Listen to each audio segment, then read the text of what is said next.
My name is Suzanne Carter, and I head up the CLARE Research for Impact Hub based at South North in Cape Town. Thank you for joining us for the very first of the CLARE webinar series. We have interpretation available, which you can access at the bottom of your screen. You can choose to follow the meeting in either French or English. Please note that we will be recording this particular meeting.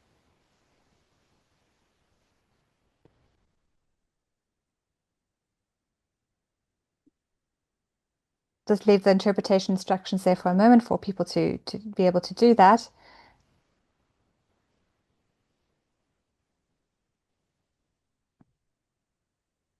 Okay, we can go to the next slide, please. So CLARE is a framework research program on climate adaptation resilience, which is working to enable socially inclusive and sustainable action to build resilience to climate change and natural hazards in both Africa and the Asia Pacific regions. CLARE is jointly designed and run by the United Kingdom's Foreign, Commonwealth and Development Office and Canada's International Development Research Centre, IDRC. This CLARE webinar series is running between May and November this year. We have over 30 research projects that make up CLARE. With this rich community, we will be sharing insights and learning on a range of different topics to advance thought leadership, to champion co-creation stories, and to center Southern voices. Today's webinar is focused on influencing policy, and CLARE projects will be sharing their strategies for working with policymakers to lead to high impact research. We will start off with a scene setter on co-production and influencing pathways in locally led adaptation, followed by 4 quick-fire presentations sharing 4 different approaches to policy influence. And we'll end off with a panel discussion, bringing in further perspectives from other CLARE projects. We are pleased to have Blanche Butera from Paul Watkins and Associates on the Econogenesis project as our moderator for the session. So she will introduce all the speakers and pose questions to our panel after the scene setter. Before we hand over to our first speaker, we invite you to subscribe to the CLARE newsletter. There'll be a link in the chat, and you can also join all the other webinars and follow us on LinkedIn if you are finding this information interesting, which I'm sure you will. So today we're going to start off with the scene setter from Edith. And Edith will be sharing a little bit more about co-production and influencing pathways to sort of just set the scene of why policy influence and the way CLARE is working to do that in a particular way using co-production and influencing pathways. Over to you, Edith.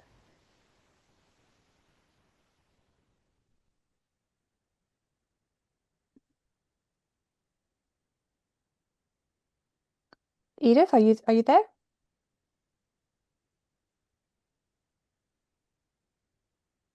Oh, sorry. Hello, are you hearing me now? Yes, we can hear you now. Please go ahead. Okay, thank you. Hi, everyone, and welcome to this first webinar. It's a real pleasure to bring together such a diverse group of researchers, practitioners, and policymakers and partners for this conversation on research impact in locally led adaptation and influencing pathways. We often say that adaptation must be locally led. We say it must be equitable. We say it must be informed by strong evidence. But today we are here to ask a more practical question. What does it actually take for research to shape real decisions? And what have we learned from doing it? Next slide, please. CLARE was established with a clear ambition, not only to generate high-quality research, but to ensure that this evidence strengthens climate resilience in ways that are grounded in local realities and responsive to those most affected by climate risk. Yet, we know something important. Evidence alone does not change policy. Reports does not automatically influence planning frameworks. Data does not automatically shift budgets. Publications do not automatically transform institutions.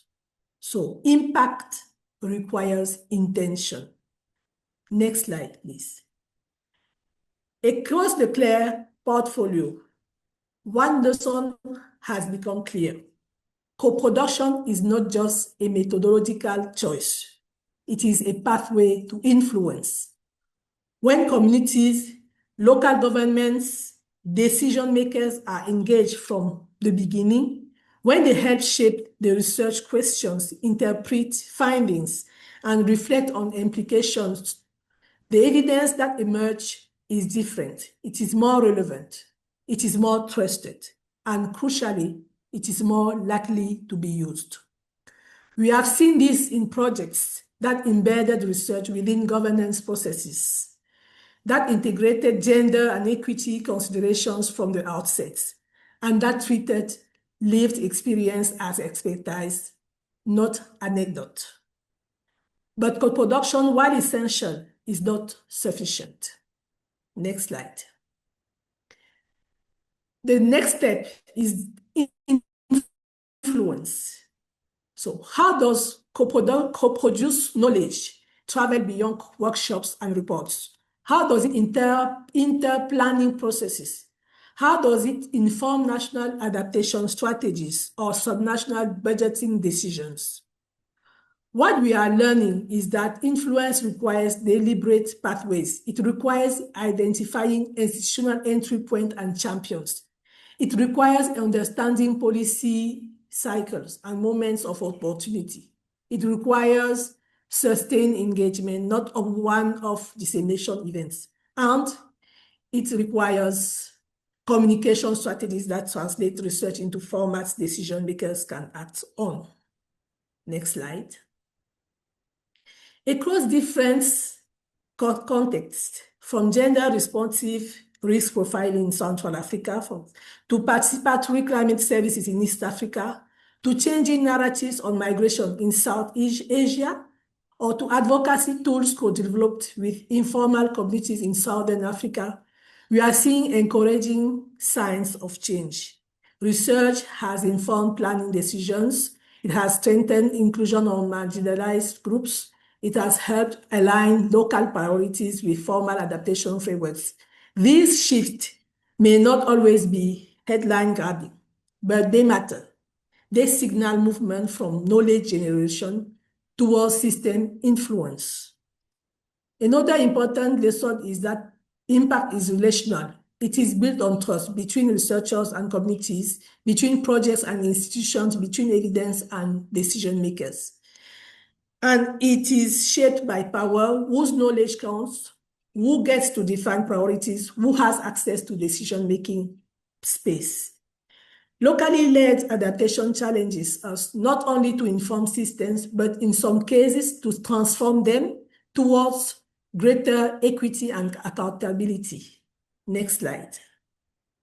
As we begin today's conversation, I invite us to reflect on these three questions.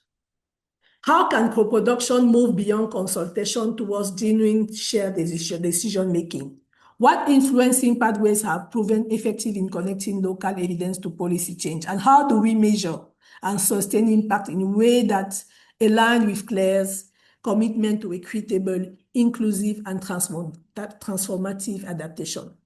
Locally led adaptation is ultimately about strengthening the evidence policy practice interface. Today's conversation is an opportunity to reflect on how we consolidate and scale these gains. I look forward to hearing from the experiences and insights from across this conversation. Thank you. Thank you very much, Edith. Hi, everyone. My name is Blanche Mutera. As Susan mentioned, I'm part of the Econogenesis project. I'm the project coordinator. And thank you so much, Susan, for sharing the agenda. Edith, thank you for setting the scene. We are now going to start off with the session with a Menti poll. It should be in the, there's a scan. Yes, thank you very much, Charlotte. There's a scan and a code. If we can all get to scan the QR code, or perhaps go to the Menti website and put in the code, that should both be able to work. The aim is to hear how you as part of projects and the wider audience, have you been able to engage with policy actors, learn a few things across the team. So we're very eager to have a look for, let's say, 2 to 3 minutes We'll have the link live, so feel free to work on your pace, but we would very much like to see the first few engagements that come through. So again, yes, it's starting to come up. So yeah, the meta question, the first one was just to get how you're currently engaging with policymakers. I will just go ahead and read a few. Grantees are working with them to encourage uptake. There's a few.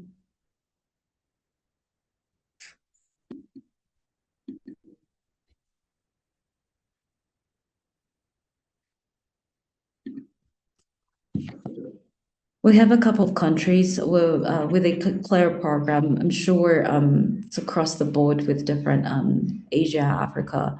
So we should be able to see a few. Thank you. And some are responding to how they're doing it through consulting engagement, working through sector associations. That's very good. We'll leave this the link open so that you can work at your own pace. The second question, thank you. What's your biggest influencing challenge? I think as researchers working to get our research out there, we face multiple challenges. We're very curious to hear some of your experiences, your biggest challenges. I'm sure working with different diverse communities, it brings its own challenges. Commitment. Thank you so much. Windows of opportunity. I think we talk about this so often in CLARE working groups. People have very full schedules. I guess that's a very big challenge with researchers. We have information, but the folks we have to work together with, they're quite busy. Budget is quite a big challenge that we all face. Decision makers always have other priorities. That's true. And I think some of our panel and presenters are going to touch on this. How do we make sure we align priorities, windows of opportunity, working in silos? So we are going to keep going, but please feel free to keep typing in some of their biggest influencing challenges. Time. I'm just going to go ahead and move on to the next agenda. We have great conversations that we want to prioritize time for that as well. Thank you very much. So moving on, we're going to hear from, we're going to have 5 presentations from 4 people. Susan was kind enough to present them. Just going to quickly go through them. Our first presentation will be with Misiani Zakaria. He's coming from Red Cross East Africa, part of the palm trees. His presentation will be followed by Amina Maharmajan from Isimode with the Success Project. Our third presentation will be by Monique Hubedek from Rifad with palm trees as well. Lastly, we'll get a presentation from Laura Washington from the project Empower, working with palm trees. So we've reminded our presenters they'll have 5 minutes. 8 minutes. Yeah, very much looking forward to that. Please, Zachary, the floor is yours. Yeah, thank you so much. And good morning, good afternoon, good evening, and I hope some are at the good evening or at good night. As you have heard, my name is Zachary Misiani from the East Africa, and I'm supporting the palm tree. In Kenya, I will briefly talk about the Kenya policy landscape and the lesson learned when we were implementing the palm tree in 2 of the arid and semi-arid counties in Kenya. Next slide, please. So having said that, the first I want to just create a picture so that you can understand the background and knowledge about these 2 counties whereby the palm tree was implementing this project. In Kenya, we have about 3/4 of the land is covered by the arid and semi-arid climate, and these are the counties which usually experience the frequent of the flooding and of course the drought impacts. You can be able to see we were implementing in Turkana County and the Kitui counties, whereby we were targeting the last mile communities to get early warning information so that they can make decisions. And of course, we were engaging different stakeholders at the county level from different government institutions. Because we realized that if the communities are not able to get the early warning information, then they don't know or they are unable to make any decisions.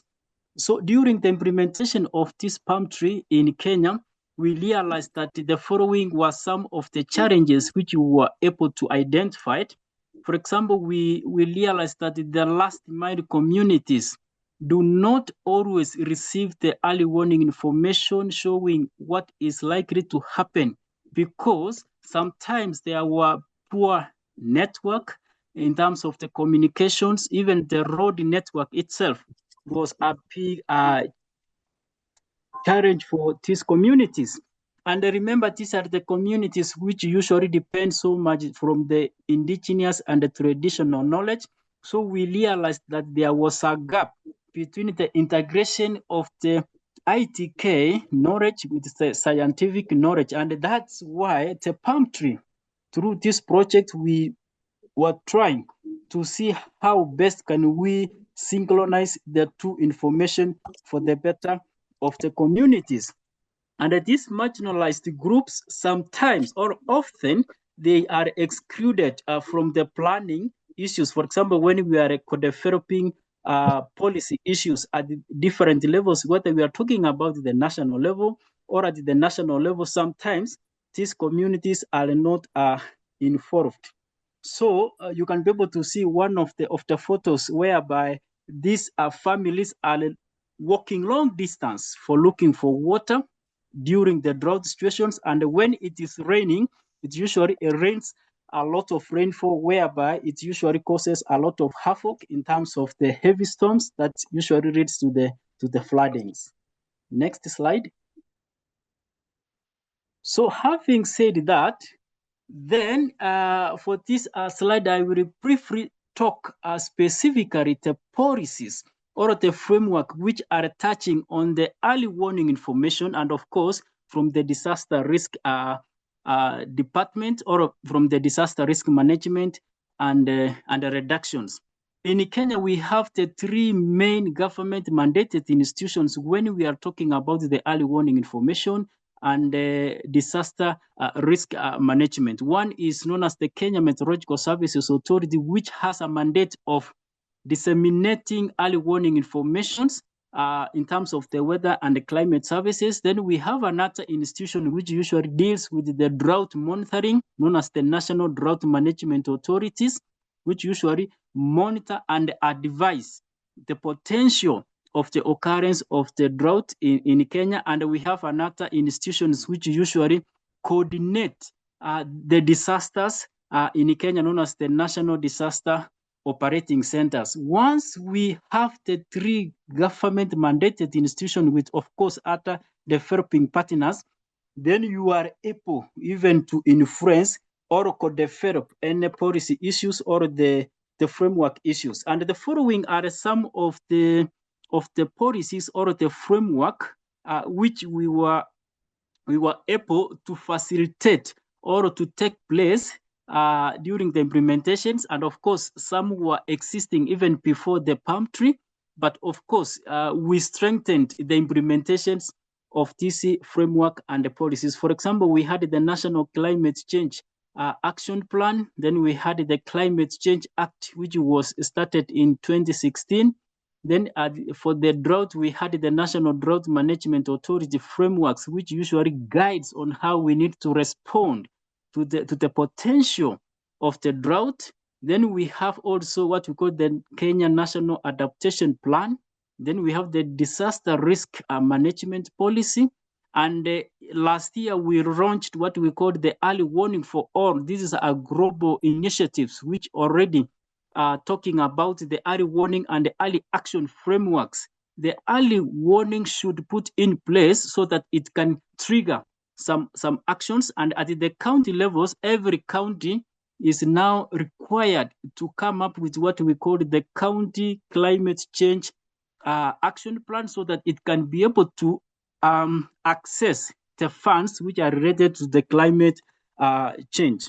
And of course, you can be able to see these different framework and the policies are covering or are focusing different areas. There are some policies which usually talk more of the governance. Others are talking about the adaptations. Then we have the risk reduction. And of course, there are some policies which have a long-term adaptation plan. This is like a 10-year plan. And the last one is the local implementations and the actions. The next slide. So having said that, while we were implementing the palm tree in those two counties which already I've mentioned, we realized that climate information which is existing at those two counties is, one is the seasonal climate outlook, which usually gives the climate projection for the next 3 periods on how the climate is likely to happen. And of course, within that period, we have what we call the weather advisories. If there is a potential of heavy rainfall or heavy storms, which is likely to happen or affect the vulnerable communities, then we have that existing. Then we have the early warning system in those counties. And lastly, remember, these are the agro and the pastoralist communities who usually practice smaller scale pastoralisms. And of course, agriculture. So we have what we call the agrometeorological advisories. When we were implementing, also we realized that the climate informations is very crucial for the last mile communities, and of course, even the county authorities who usually deals with the climate and the disaster issues, because it supports the farmers and the pastoralists to make a decision. Of course, I will show you some of examples whereby the palm tree was able to influence the farmers and the pastoralists to make a decision ahead of a potential drought and of course the flooding. And early warning information also can support the reduction of climate-related losses or destruction of the properties. And of course, it can improve the preparedness. And lastly, it will also enable us to make early actions while we have the window opportunity through an approach which we call the anticipatory actions. So having said that, the palm tree in East Africa, while we were implementing this project, our approach to the county and the county stakeholders and the communities, we did what we called the co-production of climate information services, whereby we plot different county departments, which are usually climate sensitive, during the engagement. And also we were able to bring in the indigenous knowledge. These are the experienced, the people from those two counties, so that we compare the two focus things. And of course, we facilitated what we call the dissemination of early warning information using different methods. We were using the local radio stations, whereby they usually disseminate this information in the local language, because our target was the last mile are able or will be able to receive early warning information in a language which they can also understand. And we were able also to support the dissemination of the short message text.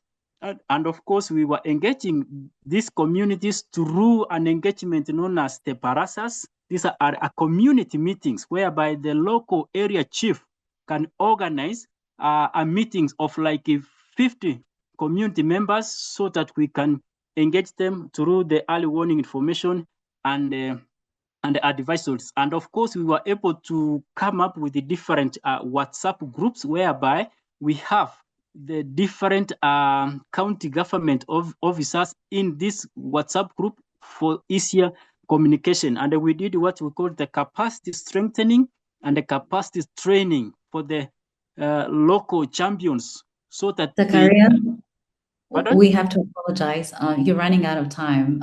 Could you please conclude? Okay, Thank yeah. you. next slide. Sorry for that.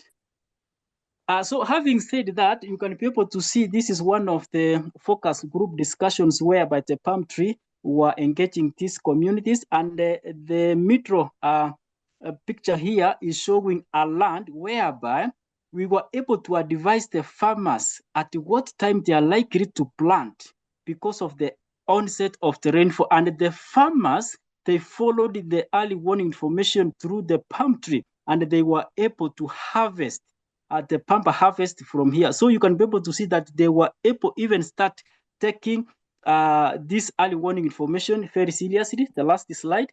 And of course, for the pastoralism, the next slide, we were able to even co-develop and map out the risk areas. We were even advising them, for example, if the drought is likely to happen, the communities are likely to even harvest water using during the short rains. So those are the way we were able to influence the community to take. Next slide, the early warning information. Of course, there were some challenges which we realized. I'm so sorry. For example, the limited resources for the dissemination of this climate information. Of course, there was a challenge of also the language.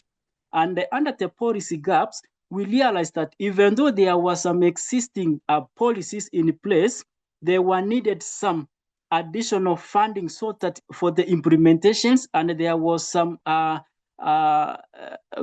coordinations and the governance issues at the county level. And of course, we realized that they need also capacity strengthening. So the lesson learned through the palm tree is we want to localize and improve the usability of climate information.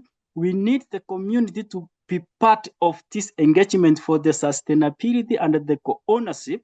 And the county government also is very critical when it comes to the issues of the policy and the governance, and we need what we call the multi-stakeholders engagement and the collaborations.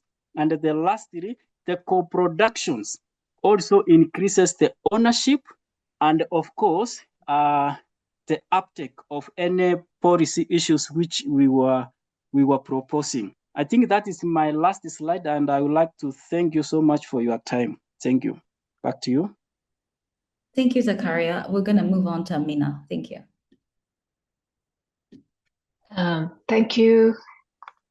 Thank you, Edith, for setting that context. And let me just, walk you through how we have taken co-production as an approach in Success and our sister project CLAPS on changing narratives on migration. Next slide, please. So migration, if it's not only in South Asia, but globally, often the policymakers' thought process is migration. The narrative is it's because of failure to adapt, failure for development. And so there is a negative connotation attached to migration. Whereas for families who are engaged in the migration process, it's actually used as a pathway for adaptation, for better economic outcomes.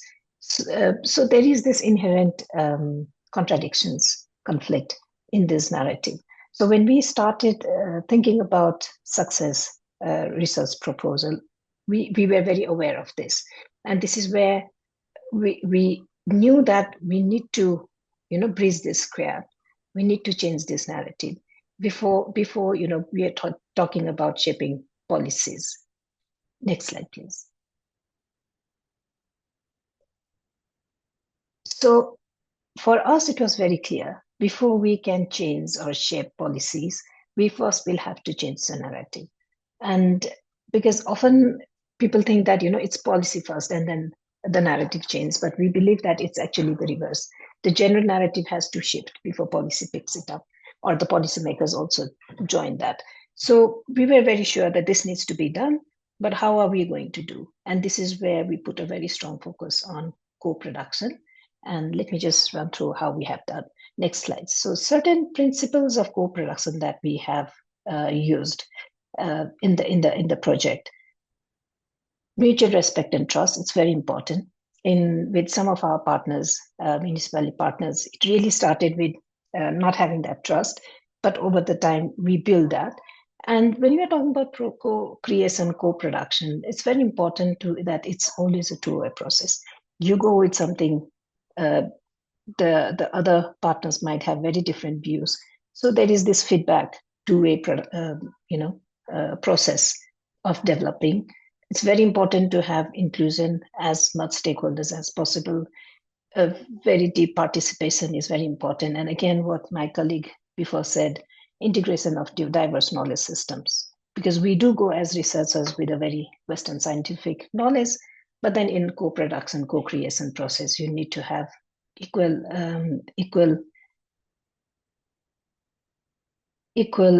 I'm sorry, I'm getting distracted with this chat, respect to the local knowledge systems. And it's very iterative process, and it has to lead to a very strong policy relevance as well as some action. So these were few principles that we started when we were getting into the co-production process. Next slide, please.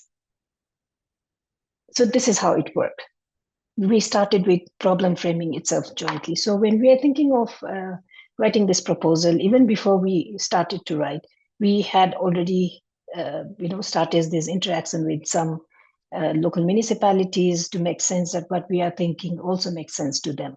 So we started before writing the proposal and before starting implementing the project with all our partners. We actually went to them. We shared what we were planning, if it makes sense, if they feel that there needs to be some changes. So this is very important, that joint problem framing is important, because then that would lead to co-creation of evidence. So we actually ran through this journey together, from research design to whatever initial findings, looking at the findings together, learning if there was something that we believe was gap. We also reflected on this and created more information. And this is where that whole co-production process actually started. And it's very iterative. So for instance, like as with many research, when you start, you end up with some new insights that you had not thought about at the beginning, then integrating them. So this becomes very important. Now, if you go into this iterative learning, what we found is you really don't need to push your evidence, for uptake, because that becomes an organic part of the process.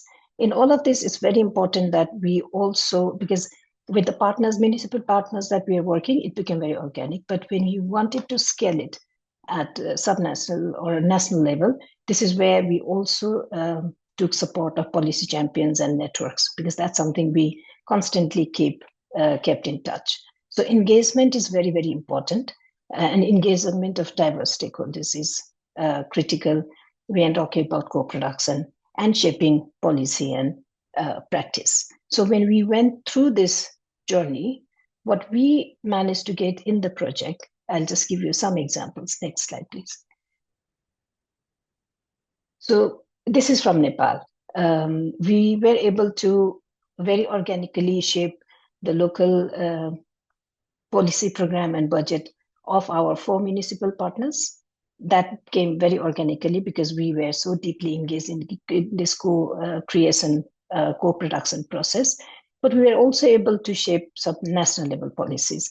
For instance, national labor migration policy, when we were invited to look at the draft, climate change was exactly mentioned in 2 places.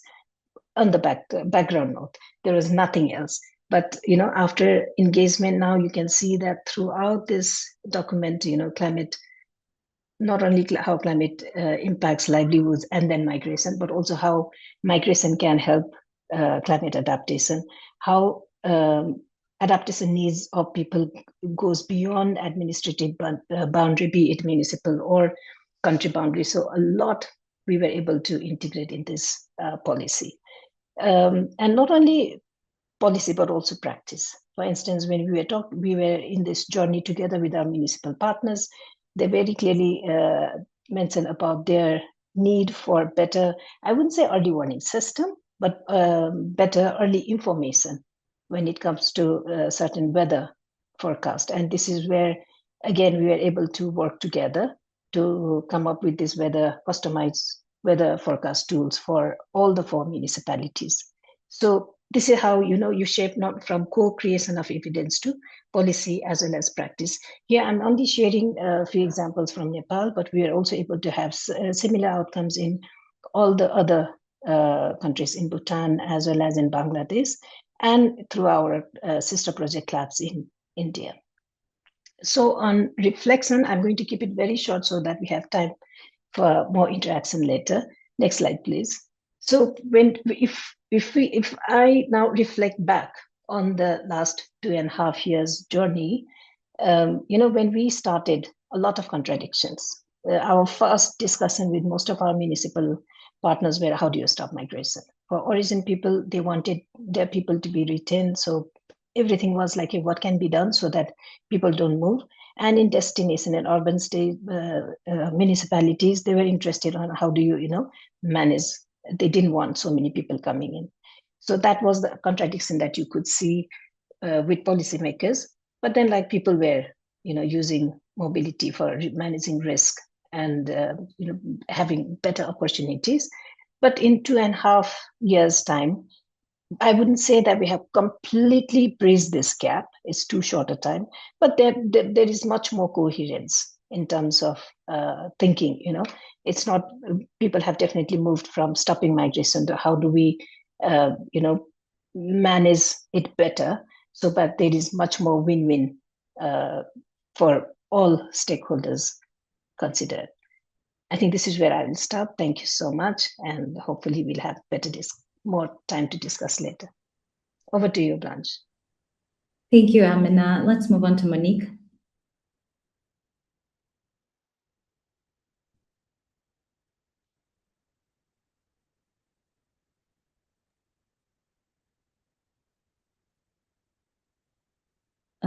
Monique, can you hear us?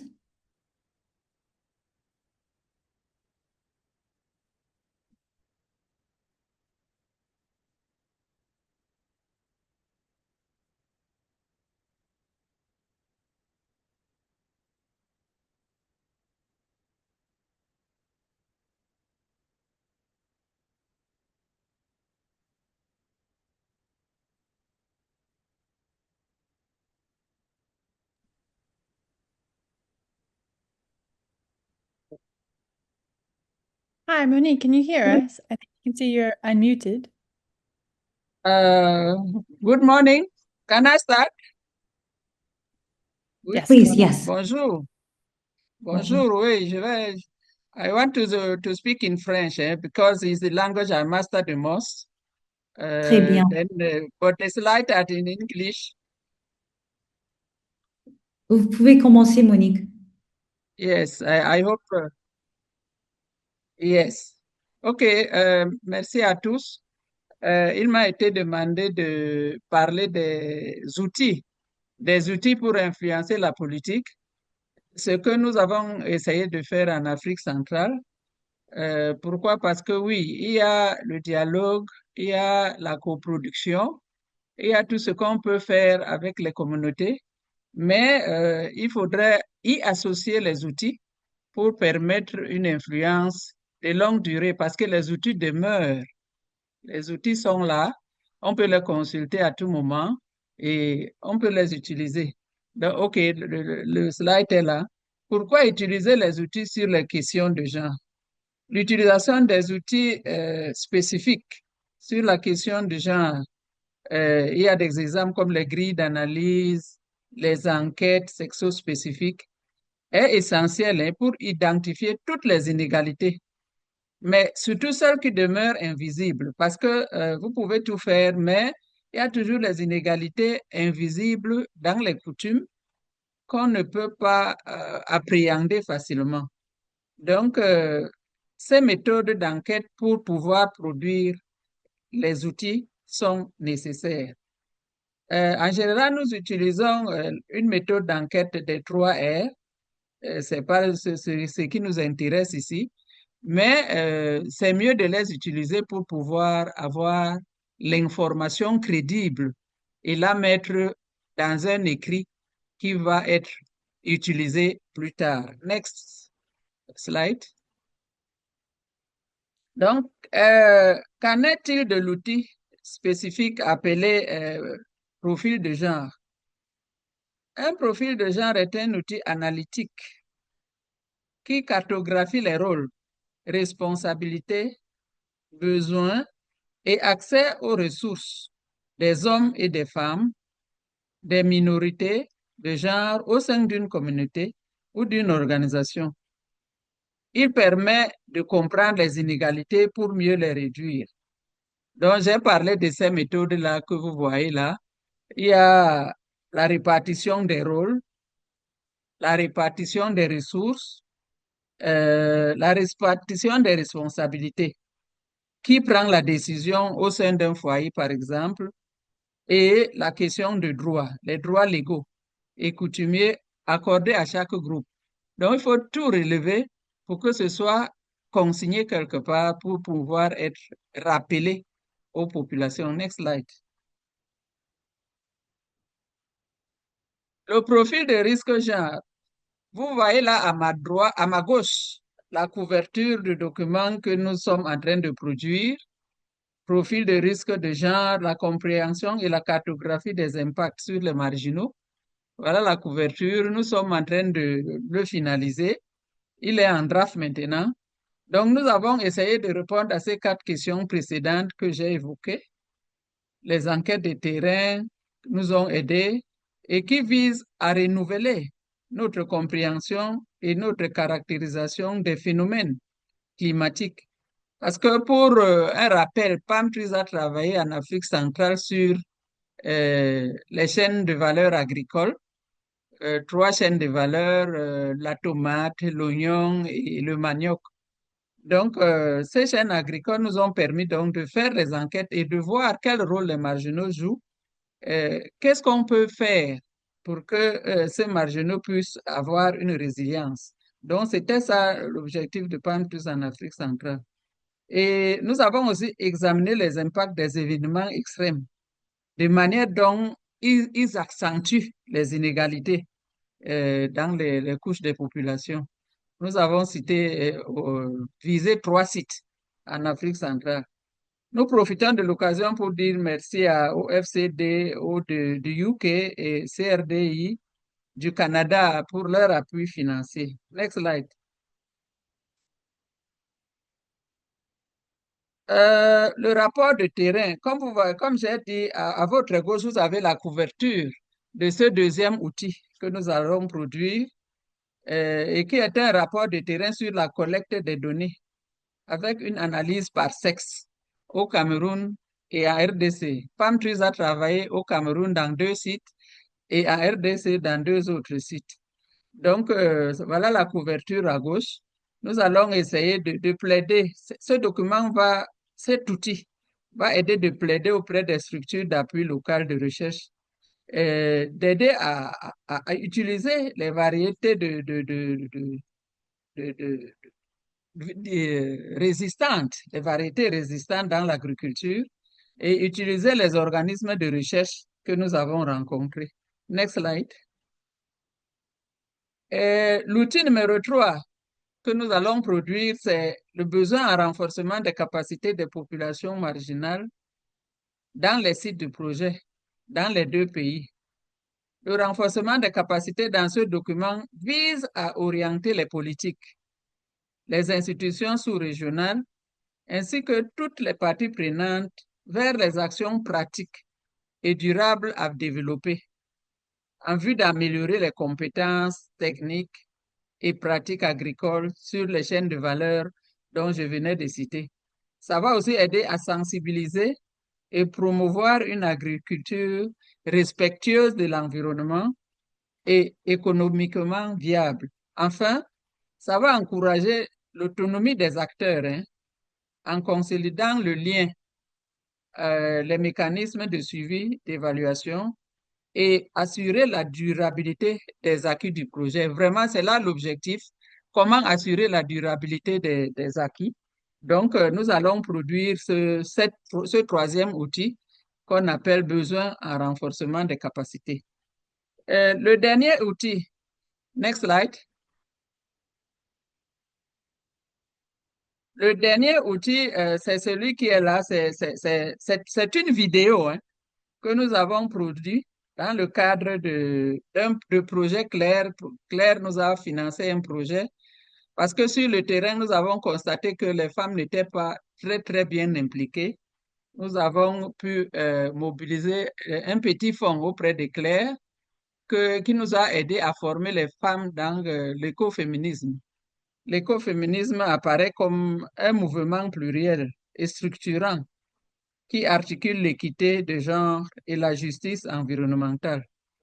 Et surtout, il affirme que l'exploitation des femmes et celle de la nature sont intrinsèquement liées et doivent être combattues conjointement, ouvrant ainsi la voie à des pratiques sociales et écologiques plus équitables et durables.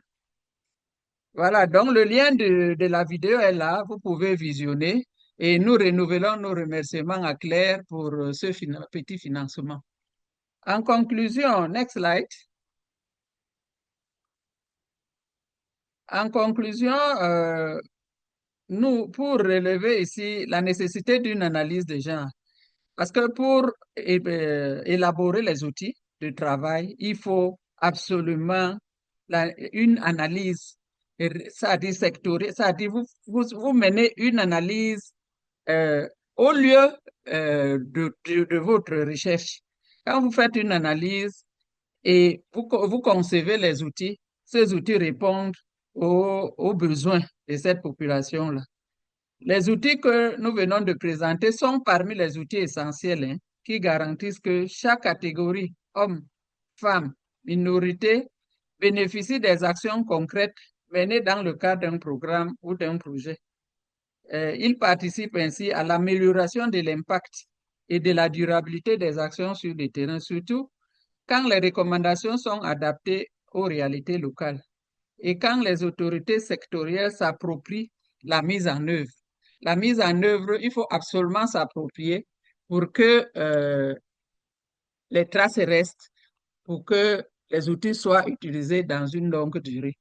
Je vous remercie, je crois que c'est la fin. Next slide, c'est la fin. Merci beaucoup. Merci beaucoup, Monique. Laura, please join. Thank you. Okay, so I'm talking this afternoon about some work that's been done by a group of South African organizations working with the palm tree study on heat stress in Durban informal settlements. Heat is not recognized, heat stress is not recognized as one of the climate change problems that may be affecting the Durban communities as a whole. And yet we have recognized over the last few years through our interactions with people living in informal settlements that the interior of people's informal homes are becoming increasingly hot and uncomfortable. Our study, which was conducted over the summer period of the years 24 and 25, has shown that indeed the heat stress levels inside people's informal homes can become extremely dangerous. And our estimation is that this is the fact on at least 20% of the summer days. So this is a problem and we need to address it, alert the authorities and do something about it.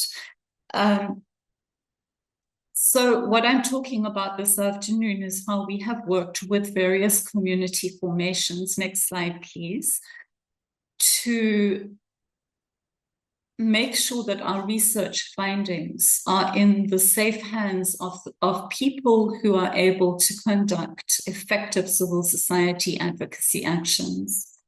So this slide just shows some of the individuals who were involved in the study, and the photos are shared with their permission.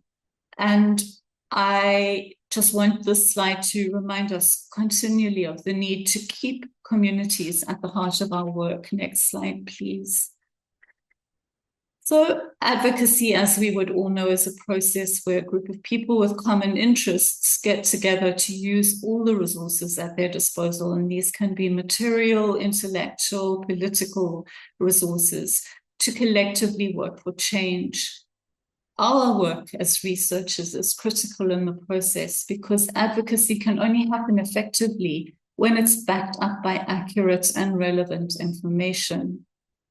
But the power of advocacy groups, including communities, strengthens our work as researchers in making sure that the research that we develop and co-develop with communities is useful, valuable, and can make an impact. There's two broad reasons for working with communities. Next slide, please.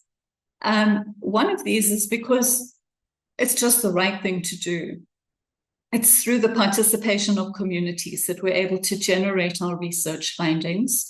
And our research is often on issues, mostly on issues that have a deep impact on the well-being of individuals and communities who are often socially, politically, economically marginalized. Bringing communities into the center of our research for impact efforts strengthens the abilities of these communities to continue to fight against their marginalization long after we as researchers have moved on to the next research project. So it's the right thing to do. Next slide, please. But it's also better. Next slide, please. Here's a recent example from our heat stress study. Typically, technical solutions to informal settlement heat stress include greening, especially the planting of trees. And we know that vegetation is often denuded as communities densify. Vegetation is cut down to provide space for more homes. But people living in informal settlements are in two minds about the benefits of planting and growing trees as a solution to heat, and the importance of engaging with communities and listening to their perspectives was highlighted to us on the 7th of March this year, when the eastern coastal strip where Durban is located experienced wind speeds of between 40 and 75 kilometers an hour. The wind resulted in many trees falling down across the city, blocking roads, etc. But in the particular community where we implemented our heat stress study, a tree fell down, crushing two homes, one home of a young woman who had participated in the study. She and her child narrowly escaped injury, and severely injuring another young person who was in the other home. Next slide, please. And the next slide, please. So in the Durban heat stress study, we were looking around for partners to work with. And we were fortunate enough to be able to work with the Durban Coalition. This is a consortium of civil society organizations and mass-based organizations such as Abahlali baseMjondolo and other independent experts and researchers that was formed after the 2022 floods with the intention of pooling expertise and working together with local government and other tiers of government to rebuild a more just and climate resilient city. On the right-hand side of the screen, you can see some of the members of the Durban Coalition, and the picture illustrates the Durban Coalition civil society team working together with municipal officials. The coalition is focused on working with local government to develop more climate resilient human settlements, and it was therefore the ideal launching pad, if you like, for the findings of our heat stress study. Please, can we have the next slide? The coalition has worked on a document, the People's Plan for the Right to Housing in the Age of Climate Change. And this plan has, through the efforts of the coalition, been adopted by local government after much negotiation, adapted by local government as a sort of signpost to developing housing in the city that may be more people-friendly and more climate resilient. Next slide, please. So through this vehicle of the Durban Coalition, we've been able to take our heat stress findings to a number of different platforms, including this one, which was the Disaster Management Forum that was pulled together by the coalition and the city. Next slide, please. And one of the benefits of this particular meeting was that heat stress, which is, as I mentioned at the beginning, an unrecognized hazard in the Durban area, has now been recognized by the eThekwini municipality as something that is threatening to the existence of people living in the city, especially those in informal settlements. Next slide, please. The coalition has also been very receptive to the work that we've done on heat stress and the findings that we have discussed with them.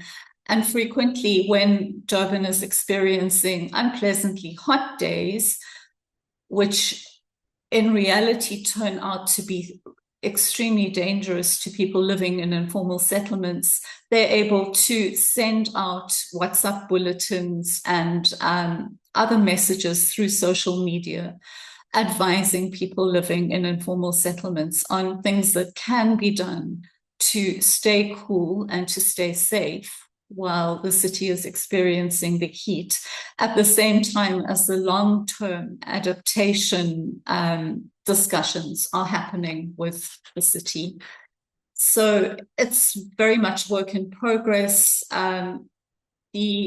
The successes have been small and limited, but they have been there. And we just wanted to put out there the benefits for us as researchers working with civil society formations and enabling them to adopt our research findings and use them as the basis for the work that they do, engaging municipal officials. So next slide, please. Thanks so much to all the collaborators. Thank you, Blanche. Thank you so much, Laura. If time allows, we might have some questions, but please, participants, if you wish to ask a question, I'm sure our presenters will be looking at the chat area. We can just have some discussion in the chat, or yeah. We've heard from 4 specific examples of research meeting policy, a national policy landscape in Kenya, a narrative shift on migration in Nepal and other Asian countries with Success Project, a Jesse profiling tool, as well as, the role of CSOs in advocacy. I want to push the panel now for a bit more harder questions, not just what happened while you were handling the research, but how did you read the room and how did you strategize to push your research out? Here we'll be joined by Patience Adaje from Rebuma and Evelyn Lorenzo from Urbanize. Joining us as well is Zakaria and Amina from earlier presentations. I think everyone should be on now. So perhaps I will start with you, Patience. If you can briefly talk about yourself, but the question around what we would like to hear from you is with Rebuma, before you could even develop an early action protocols, you had to figure out who is the real decision makers, where and when they were receptive, where they were located.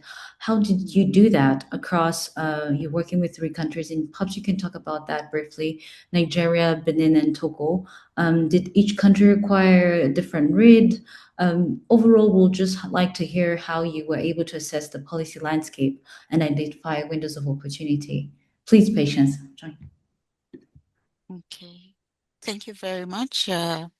My name is Patience Adaje, and I'm part of the Rebuma project. The Rebuma project is focused on strengthening community resilience to climate-induced disaster, particularly riverine flooding in Benin, Togo, and Nigeria.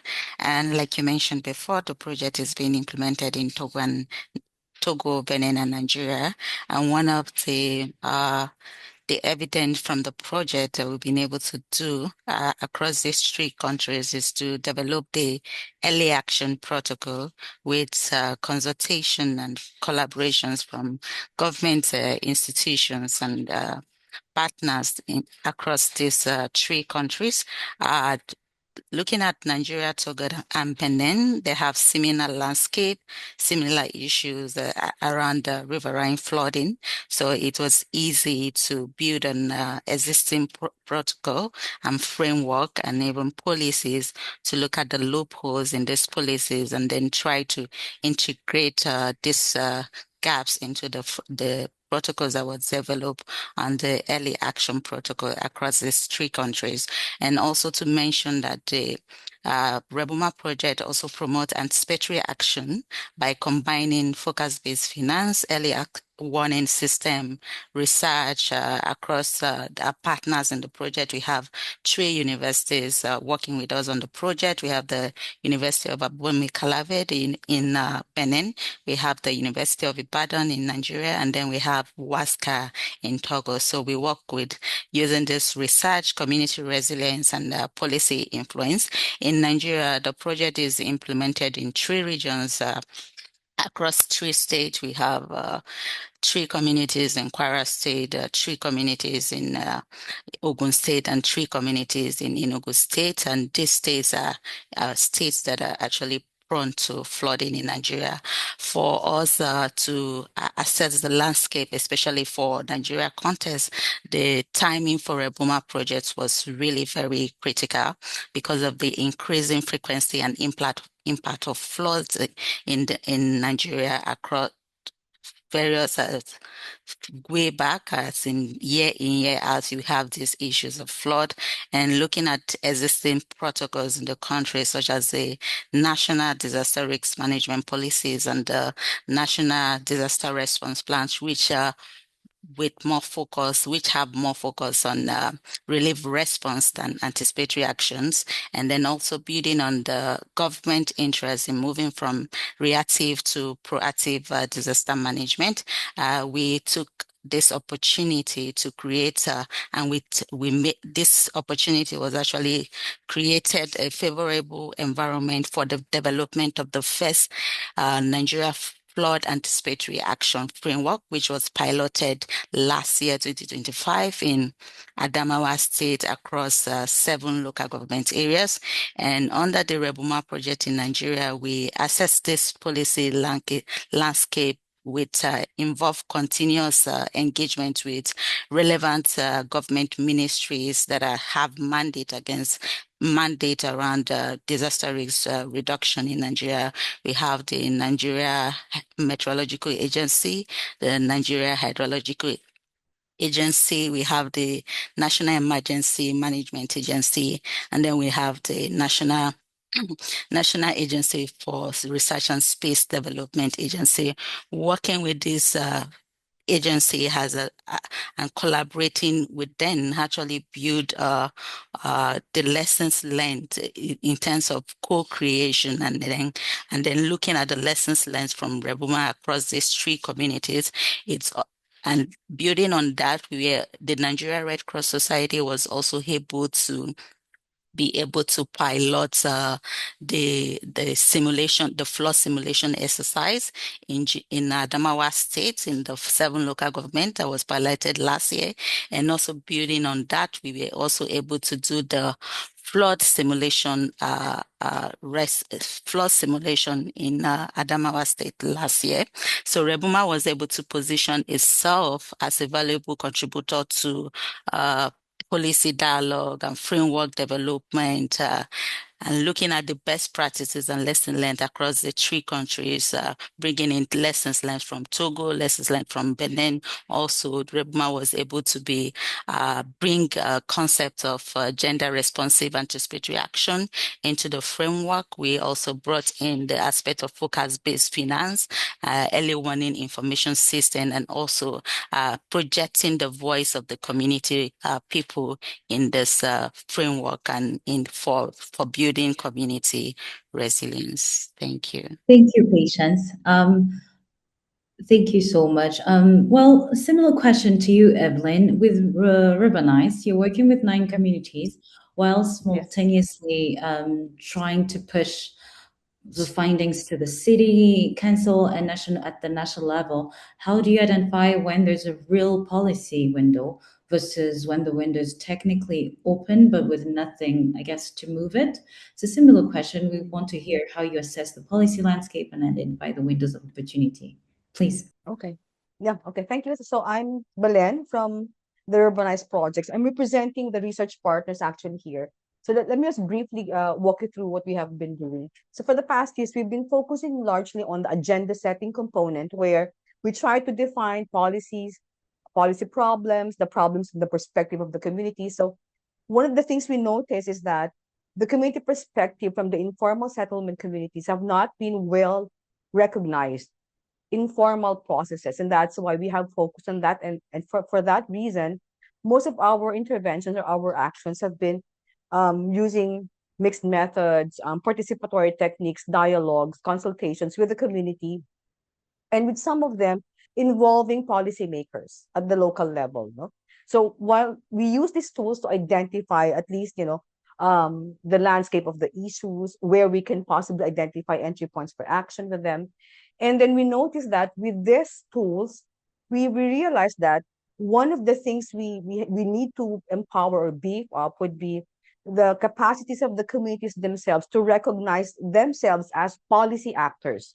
Because at this time, our community partners are still, how do you put it, capacitating themselves, to different interventions, and they have to be empowered more along that line to be able to advocate better for their needs and for their issues, and for the policies that they want. So that's one of the things we have been doing. So largely mapping the problem through surveys, through FGDs, through interviews. And in terms of identifying, I suppose, windows of opportunity, one of the things we have seen is that in many policy reviews, we look at planning processes, development output, etc. When we look at multi-scale outputs of policies, hardly do these processes or outputs mention anything about informal communities. And so when we try to match up the sentiments, the survey results, the consultations from the communities with what is being given or what is being created by policy, there surely is a mismatch. And so in terms of finding an opportunity, one is that if we empower the communities, we can find a pathway to better align their needs with, let's say, the policies that we have, local policies, risk management policies, climate change policies. No? So these are the ways by which we can look at windows of opportunity, looking at alignment. Second is that amplifying or putting emphasis on, for instance, the data deserts. For instance, we noticed that in many of the government or public sector information available, even with policies themselves, there's no information readily available about informal communities, much so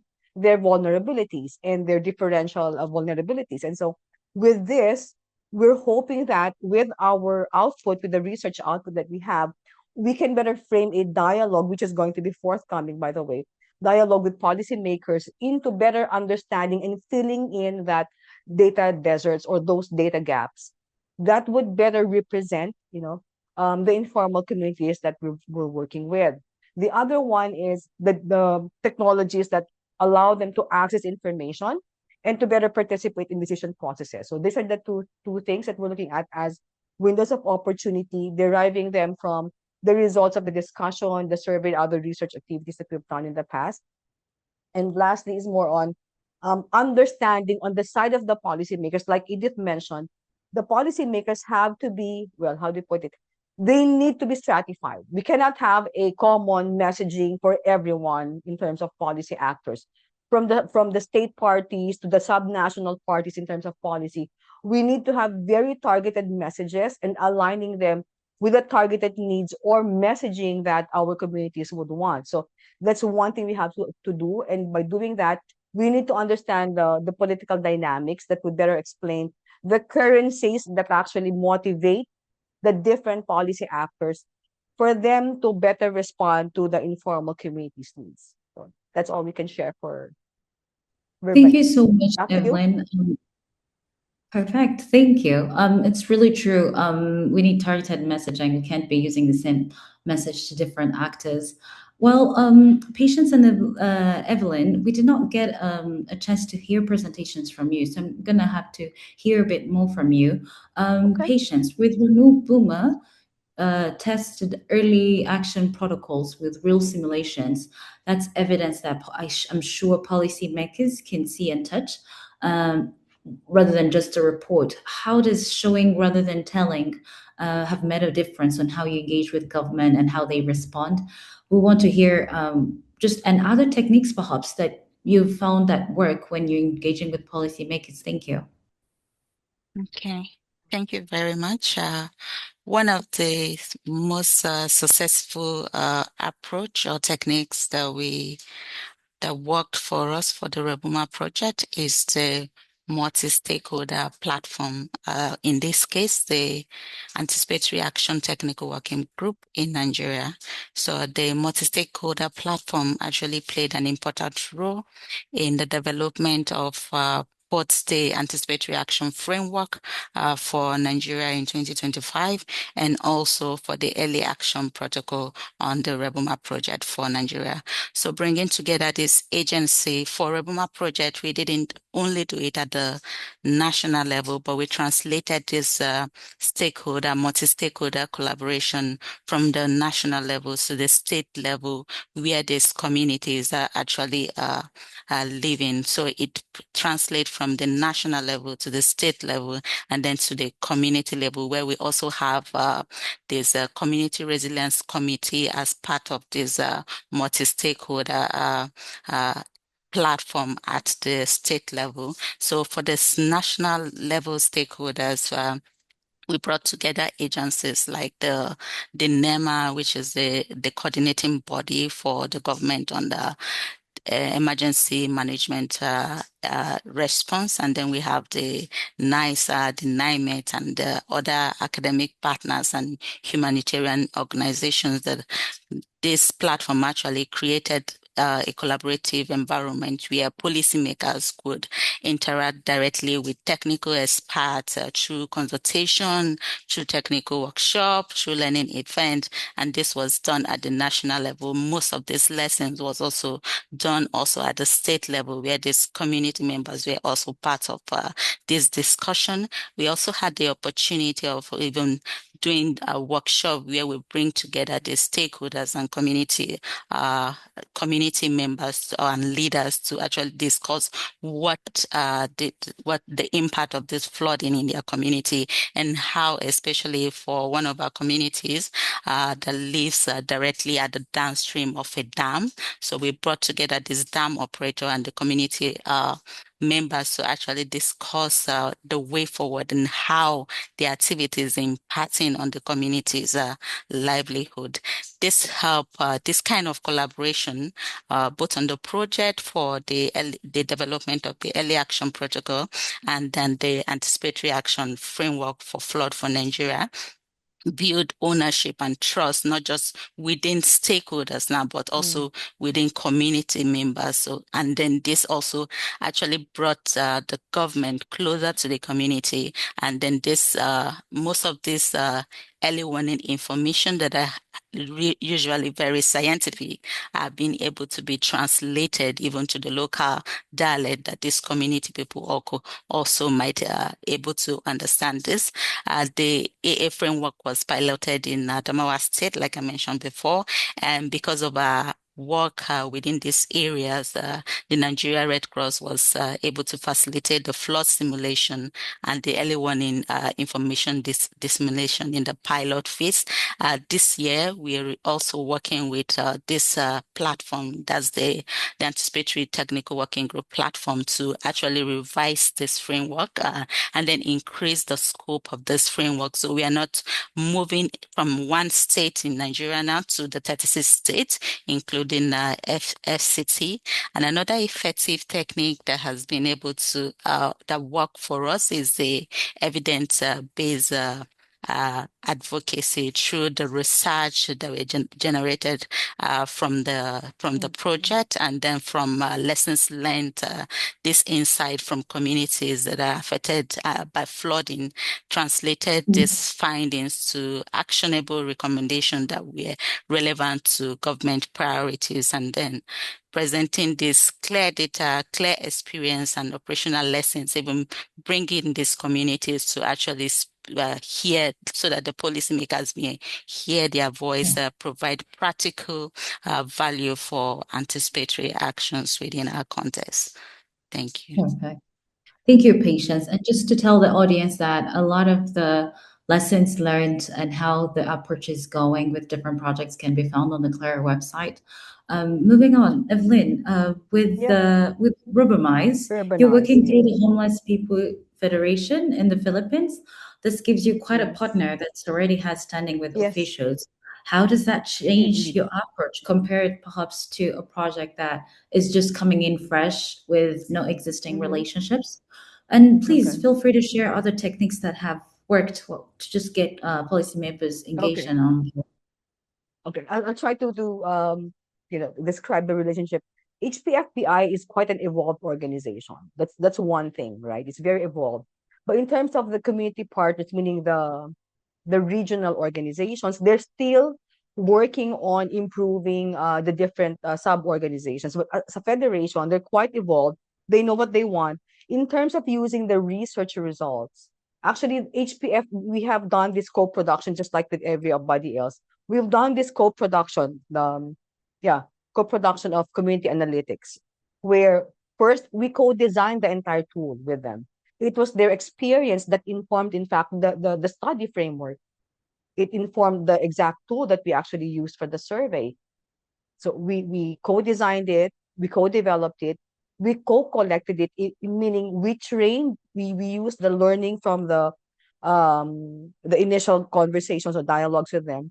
And then we came up with a training to empower the communities to become enumerators, to become researchers, to be able to speak on their behalf and talk to other members of the community. So we collected and we analyzed it with them. So all our results were actually owned from the start by the communities. And this is through the leadership of the HPFPI. And we were really thankful for that, mainly because it actually busted the myth of very standardized thinking about vulnerability. We showed very layered patterns of vulnerability, and that's coming from different experiences saying that context actually matters with vulnerability and with action. The last thing we did was that with the research outputs, HPFPI gracefully looked at the results and they incorporated this in their national strategic plan, which just came out.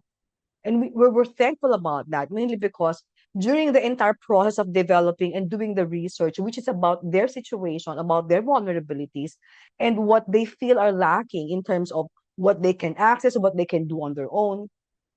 One thing about it is that they were also learning with us. So we impart technical knowledge. They also impart local knowledge.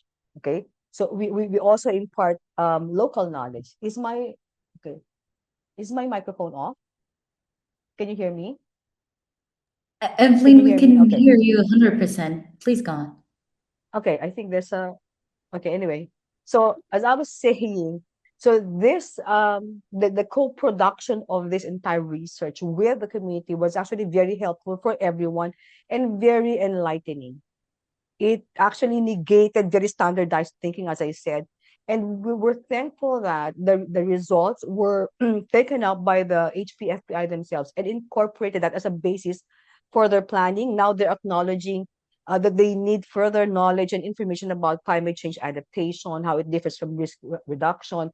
And they're also now linking, when initially they did not look at tenure as an attached condition to vulnerability. Now there is a growing network of these concerns. Now they realize that they form part of the context of their vulnerability, which we appreciate, because this provides us a better benchmark or a better jump off point when we begin the policy dialogue with the formal stakeholders. So that's, I guess, one of the things we're working right now, we're doing right now. So engaging the formal institutions, We have not yet reached that stage.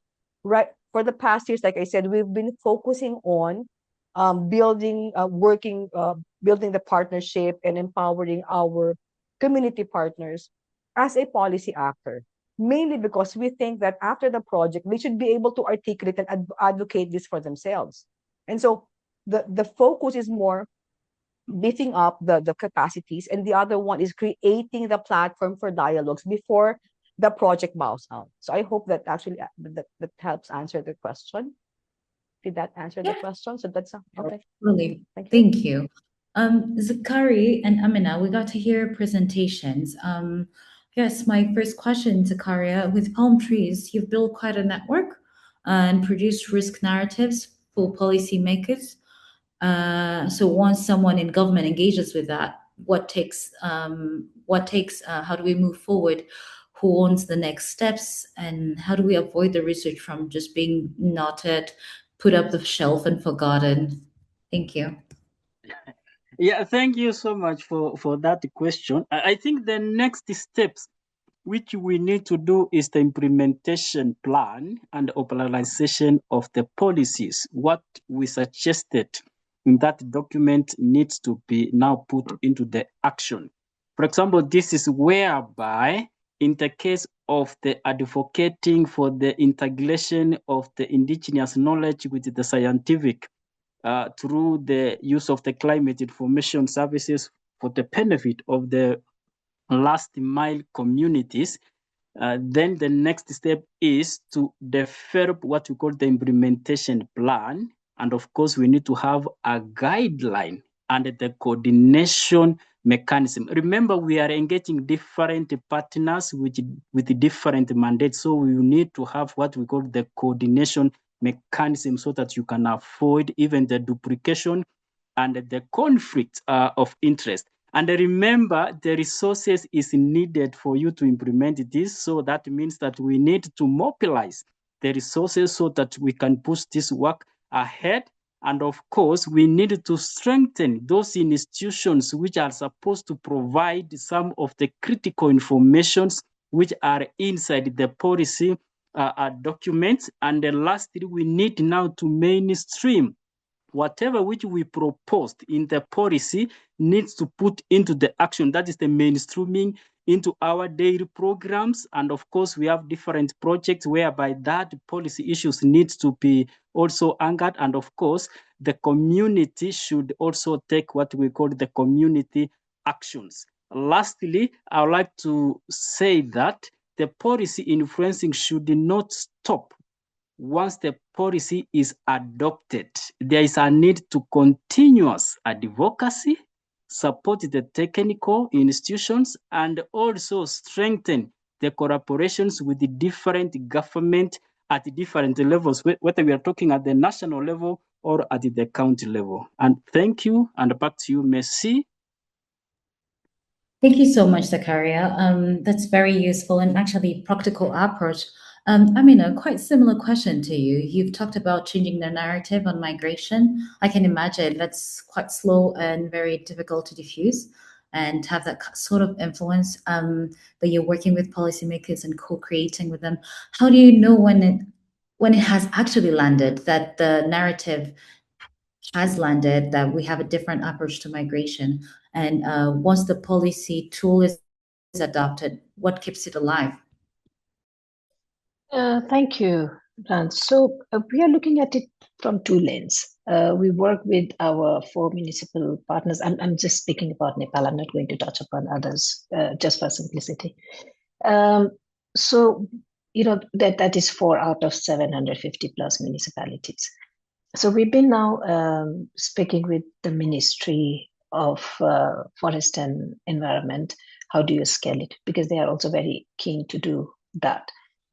So in the remaining period of this project, we do plan to engage with other municipalities, probably also understand if others are already doing something, beyond what we have managed to do in the 4 municipalities, and probably come up with some kind of very practical tool to integrate migration and climate adaptation in the annual plans and budgets at municipal level. That's the discussion that we have had. And I think we should be able to do it, maybe not with 750, at least in 2 to 3 provinces where we are working, we should be able to do that. And that would be a kind of scaling that we are looking.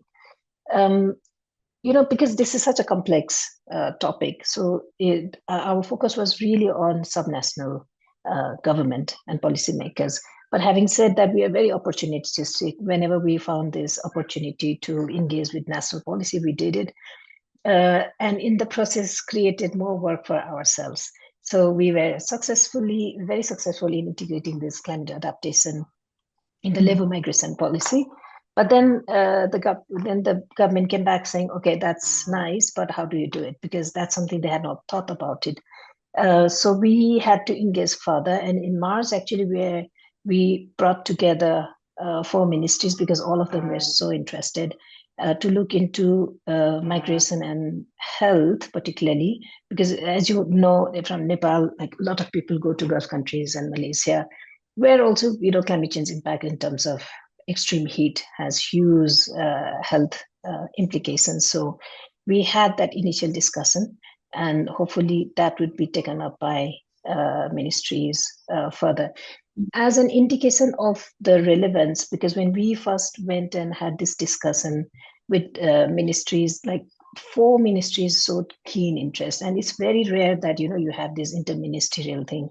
Often it is difficult to get when one ministry organizes from other ministries to come. In our case, we had the opposite. As a line ministry, we had reached out to Ministry of Labor, Employment and Social Security. That's the ministry which looks into labor migration. But then, like Ministry of Foreign Affairs, Ministry of Population and Health, they all said that we need to be part of this discussion. And in fact, from Ministry of Population and Health, they insisted that the secretary himself would come. And it was a very interesting discussion, because the line ministry was saying that how can our secretary send an invitation letter to the other secretary? That's protocol wise. The other ministry said, doesn't matter, just send. We need to be part of that discussion. And that clearly shows the importance. So I think those are the indications of relevance, and hopefully this will be picked up moving forward. Let me stop here now. Yeah, thank you, Amina. Thank you, Zakaria. Thank you, Evelyn. Thank you, everyone who's participated, Patience, Monique, and others. I think we are running out of time, but very good lessons that we have learned. If you were gonna do this starting over, I think we've picked up quite a lot from your perspectives on different projects. I'm gonna hand it over to Suzanne to just close this off. Thank you, everyone who's participated and stayed on the call. Thank you so much, Blanche. This is such a rich session. There's going to be a policy influencing workshop for an internal CLARE workshop in Bangkok in a few weeks' time. And I think this has been a really great scene setter for that, in terms of what richness is coming out of CLARE in terms of policy influence. I think there'll be lots to discuss, and I watch this space. I'm sure there'll be more things to be shared from CLARE in the future on this fascinating topic. Just to let you know, there are more webinars in the series, so please do look out for those. There's one next week about co-creation labs. So building on this co-creation topic that has really underpinned a lot of the policy work that people are doing. Certain projects have taken a labs approach, mostly not the ones that we're speaking today. So you'll hear from different perspectives about how these lab spaces can create these co-creation environments where people can grapple with these issues in different ways. So the first part is looking at how to design equitable and transformative spaces. And then the second part, which will be on the 29th of June, will be lessons for collaboration and co-learning. The registration link that you used for today is valid for all of the webinars in the series. If you are wanting to find out more information, you can just go to the CLARE website, and it's there with all the details. We do hope that you can join us again, and yes, we'll keep enriching this conversation. This was the very first of the series, but lots more to come and lots more clear insights to share. Thank you so much for your time, and we look forward to seeing you again. Take care. Bye.